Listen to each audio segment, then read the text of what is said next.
हरे कृष्णा। महाशिवरात्रि की आप सब भक्तों को बहुत बहुत बधाई। बहुत शुभ दिन, बहुत आनंदित दिन। आज के दिन कि भगवान के लिए की गई सेवा व्यर्थ नहीं जाएगी, है ना। इसमें शंकर जी की विशेष महिमा है। महाशिवरात्रि शंकर जी की विशेष आराधना जो हम सबको करनी चाहिए, सब जीव मात्र को करनी चाहिए। लेकिन मनुष्य श्रेष्ठ है जीवों में, तो उसको विशेष रूप से ध्यान देना चाहिए कि कोई निरपराध भाव से, आध्यात्मिक निरपराध भाव से शिवलिंग की पूजा आराधना करनी चाहिए। आज सुबह उठिए और जल से स्नान करके थोड़ा गंगा जल डाल लीजिए।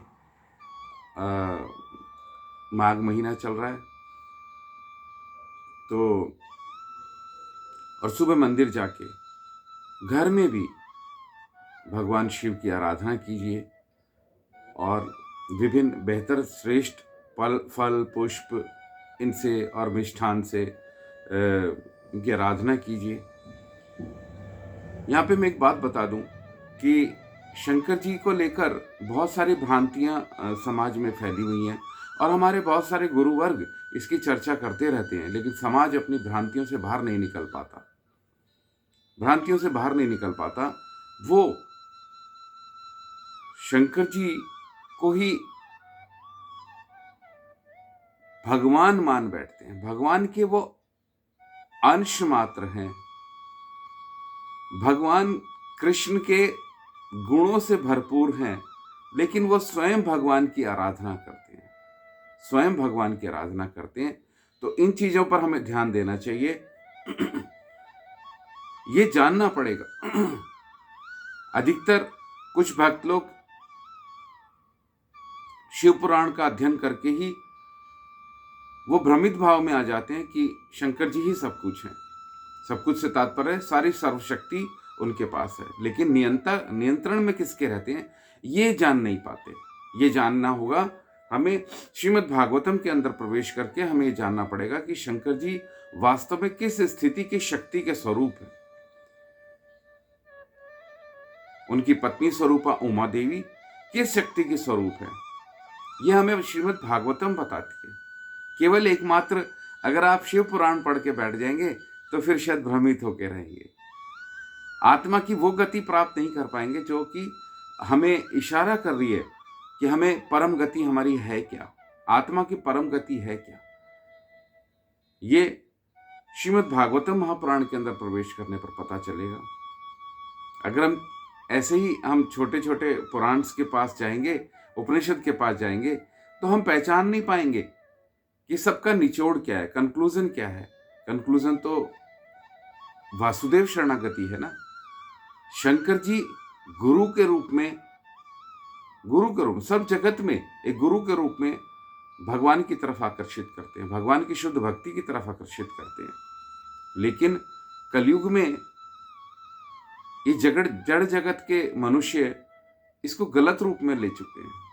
गलत रूप मीन्स अर्थात हमारा कहने का है कि गलत रूप की भक्ति, शंकर जी का जो भक्ति भाव है, शंकर जी की शरणागति जो है, वो गलत रूप में मनुष्य ने स्वीकार की है। तमोगुण के स्वामी तो हैं ही, लेकिन उनमें सतोगुण ना हो, उनमें रजोगुण ना हो, ये कहना व्यर्थ है, ये कहना गलत है। लेकिन फिर यहां पर एक और तथ्य आता है कि वो निर्गुण भी हैं, तभी तो भगवान के तत्व हैं। तीनों गुण के स्वामी भी हैं, उनके अंदर भरपूर मात्रा में है, लेकिन वो निर्गुण अर्थात भगवान के शरणागति जो है निर्गुण शक्ति से ही प्राप्त होती है। लेकिन क्योंकि भगवान की स्वयं की शक्ति है शंकर जी, इसलिए वो तीनों गुणों को प्रदर्शित करते हैं। लेकिन तमोगुण के स्वामी के रूप में स्थापित है। लेकिन इसका मतलब ये नहीं कि तमोगुण के स्वामी है तो हमें वो तमोगुण वाला भाव स्वीकार करना चाहिए, नशा करना चाहिए। हम जो प्रदर्शन करते हैं आज के दिन या हमेशा कि शंकर जी को जब भी देखा, शंकर जी के भक्त बहुत मिलेंगे। मैं प्रचार में रहता हूँ, मैं देखता हूँ शंकर जी के भक्त बहुत सारे हैं।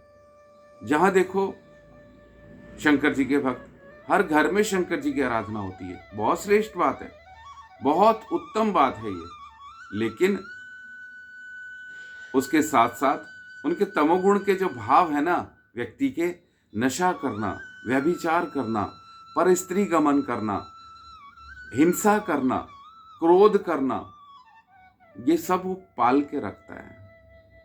तो जो कि भगवान शंकर जी का आराधना में बाधा है।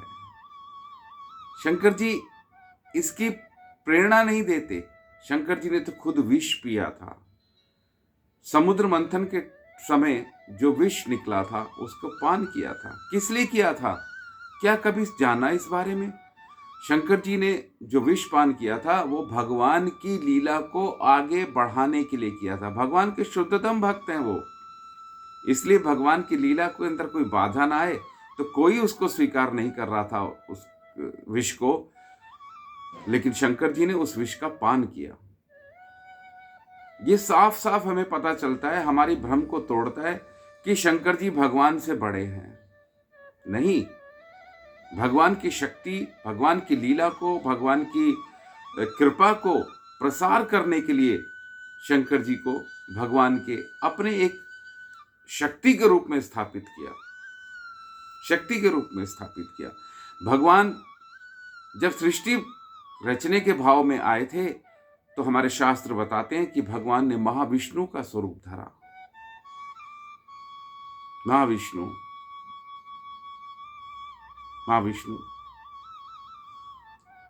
उन विष्णु को, उन्हीं महाविष्णु का स्वरूप में ने इस सृष्टि जगत को स्थापित करने के लिए अपने आप को एक पिंड के रूप में स्थापित किया।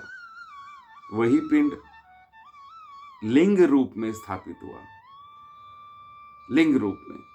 और भगवान की माया शक्ति जो बैकुंठ में लक्ष्मी के रूप में स्थापित है, विद्यमान है, वही लक्ष्मी, वही माया शक्ति, भगवान की वो जो माया शक्ति है, वही योनि के रूप में स्थापित है।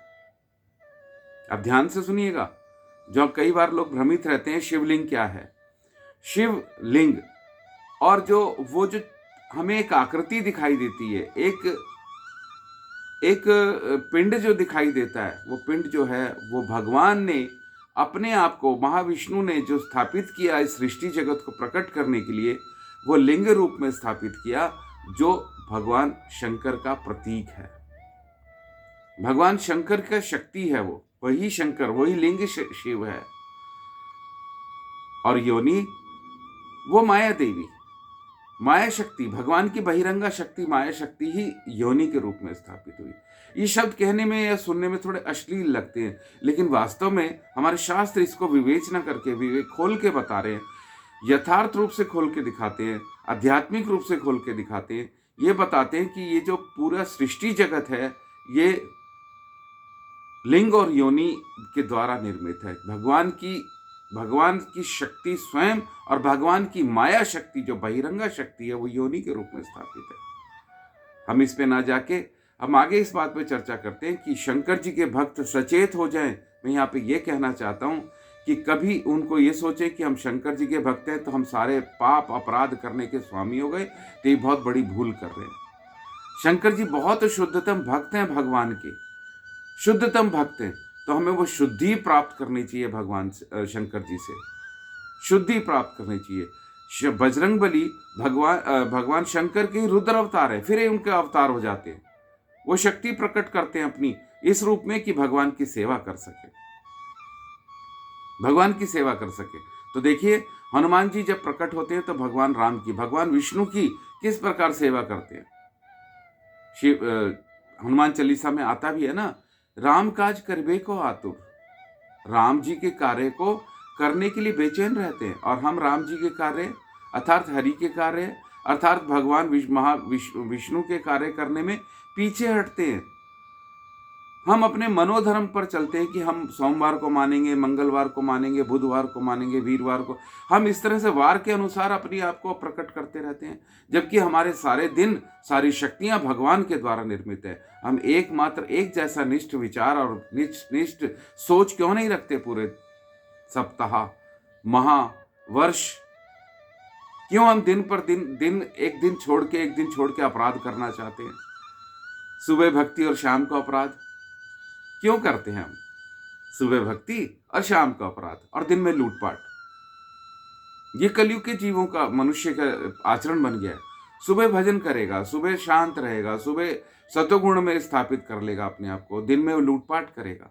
जी हाँ, हम जो कार्य करते हैं वो लूटपाट का ही कार्य है। सृष्टि जगत को लूटने का काम है, अन्य प्राणियों को पीड़ा पहुंचाने का कार्य करते हैं हम जान ही नहीं पाते कि हमारी वास्तविक हमें करना क्या है। तो इसलिए, और शाम को वो जितने भी तमोगुण सृष्टि में है ना, वो सारे हम करना चाहते हैं। पर स्त्री भोग, नशा, हिंसा, ये सारे हम रात्रि में करते हैं। संध्या होने लगती है, सूर्य अस्त होने लगते हैं, तो हमारे अंदर भीतर काम जाग जाता है। अगर हमारी सुबह का तमोगुणी भाव, भक्ति का भाव अगर पूरे इतना शक्तिशाली नहीं है, तो वो पूरे दिन हमको अन्य अन्य गुणों में प्रवेश कराता रहेगा। इसलिए भक्तों, मेरी प्रार्थना आपसे सिर्फ यही है कि आज महाशिवरात्रि है। महाशिवरात्रि श्रीमद् भागवत पुराण के अनुसार बताया गया है कि आज के दिन भगवान शिव प्रकट हुए थे। श्रीमद् भागवत बताती है कि ब्रह्मा जी की भ्रकुटी से शंकर जी का उत्पन्न हुए, शंकर जी प्रकट हुए। ब्रह्मा जी की शक्ति, ब्रह्मा जी की भ्रकुटी से, भ्रकुटी, ये भ्रकुटी होती है, यहां से प्रकट हुए। तो आज उनका जन्मदिन भी है।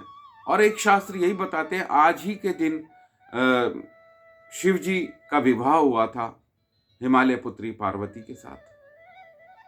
शक्ति समस्त भगवान की है, लेकिन लीला के रूप में अलग अलग स्थापित होती है। इसे हमें बहुत अच्छे से समझना पड़ेगा, भ्रमित होके नहीं। हम भ्रम में फंसे रहते हैं कि हम ये करें, ये ना करें, फिर हम अपने मनोधर्म पर आ जाते हैं। ठीक है, हम यही कर लेते हैं। ये गलत है। ये शरीर पंच तत्व का है, ये सब भगवान के द्वारा क्रिएटेड है। ये शरीर ऑपरेट किससे हो रहा है? आत्मा से, वो भगवान का अंश है। तो ये हम पूरी तरह से सृष्टि जगत आध्यात्मिक है। हमें आध्यात्मिक भाव के साथ ही जीवन को जीना चाहिए, और पूर्ण आध्यात्मिक भाव के साथ, पूर्ण शरणागति के साथ।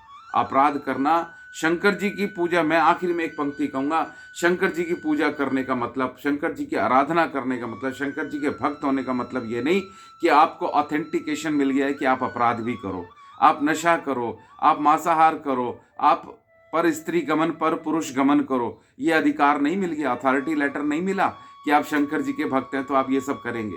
मूर्खता है ये, पाप कर रहे हो आप, अधर्म कर रहे हो, कल्याण नहीं होगा। शंकर जी आपको वो नहीं दे पाएंगे जो वो देने के अधिकारी हैं। शंकर जी बहुत कुछ देने के अधिकारी हैं, लेकिन वो दे नहीं पाएंगे क्योंकि आप अपने अपराध से बच नहीं रहे, अपराध करना छोड़ नहीं रहे।